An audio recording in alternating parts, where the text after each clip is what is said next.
হয়েছে বৈষম্য বিরোধী ছাত্র আন্দোলনের সাইদ নিয়ে যদি সরকার পতন হয়ে যাইতে পারে, তাহলে ঢাকা ইউনিভার্সিটির তোফাজ্জল নিয়ে পুরো সমন্বয় পতন হয়ে যাক।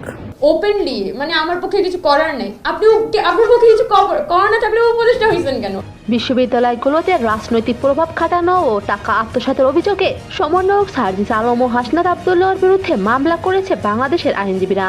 এরপরই উধাও এই দুই সমন্বয়ক। বিস্তারিত জানতে সাথেই থাকুন। ওরা স্বৈরাচারের দোষর, আমি একদম ক্লাউড অ্যান্ড ক্লিয়ার বলি। ওরা জুলাই আগস্ট আন্দোলনে আমাদের জন্য একটা অক্ষর তারা ব্যয় করে নাই। এদিকে কোটা আন্দোলনে যারা ইনজুরিতে আছেন তারা গতকাল থেকে বিক্ষোভ সমাবেশ করছেন যমুনায়। তাদের অভিযোগ, বাংলাদেশ থেকে আন্দোলনকারীদের জন্য যে অর্থ প্রেরণ করা হয়েছে সে অর্থ কোথায়? এ বিষয়ে সমন্বয়করা কোনো আর্থিক সহযোগিতা তাদের করেনি। 300 বারের বেশি সমন্বয়ক সার্জিসকে কল দেওয়া হলেও খোঁজ পাওয়া যায়নি তার। সার্জিস ভাইকে এখন পর্যন্ত 300 বারের উপরে কল দেওয়া হয়েছে আমার নিজের নাম্বার থেকে। সম্প্রতি ঘটে যাওয়া মানসিক ভারসাম্যহীন তোফাজ্জলের প্রাণহানিতে সমন্বয়কদের বিরুদ্ধে মামলা করেছে আইনজীবীরা। আর এরপরে নিখোঁজ সার্জিস আলম ও হাসনাত আব্দুল্লাহ।